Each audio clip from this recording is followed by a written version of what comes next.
sa karagatan na ito, sa bandang Aurora, nagsimula ang surfing sa buong Pilipinas. Kailan po pala nagsimula dito ang surfing? Tagal na, 1960s pa. Sa katunayan ay nasa batas na to noong August 6, 2023 na itong bayan na to ang birthplace of surfing in the Philippines. At ito ang Baler, Aurora.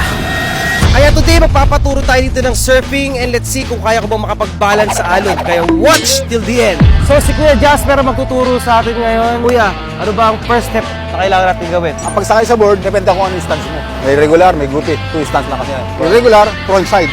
Yan. Tinatawag na front side, regular yan. Opo. Yung gupi naman, right ang natunan ba?